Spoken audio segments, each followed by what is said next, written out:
بسم اللہ الرحمن الرحیم۔ السلام علیکم۔ پلیز چینل کو سبسکرائب کریں، ویڈیو کو لائک کریں، شکریہ۔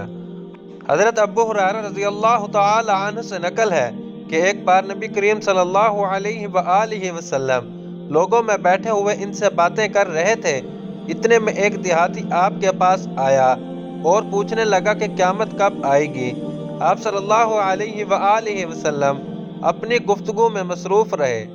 بعض لوگ جو مجلس میں تھے کہنے لگے، آپ صلی اللہ علیہ وآلہ وسلم نے دیہاتی کی بات سنی لیکن پسند نہیں کی، اور بعض کہنے لگے کہ نہیں بلکہ آپ نے اس کی بات سنی ہی نہیں۔ جب آپ صلی اللہ علیہ وآلہ وسلم اپنی باتیں پوری کر چکے تو میں سمجھتا ہوں کہ آپ صلی اللہ علیہ وآلہ وسلم نے یوں فرمایا، وہ قیامت کے بارے میں پوچھنے والا کہاں گیا؟ اس دیہاتی نے کہا، یا رسول اللہ میں موجود ہوں۔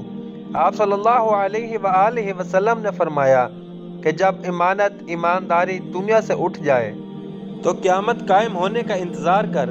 اس نے کہا، ایمانداری اٹھنے کا کیا مطلب ہے؟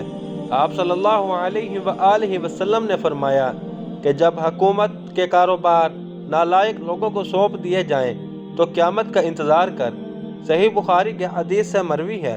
اللہ تعالی ہم کو اس پر پختہ یقین کے ساتھ عمل کرنے کی توفیق عطا فرمائے اور ہماری زندگیوں کو ایمان کی دولت سے مالا مال فرمائے، آمین۔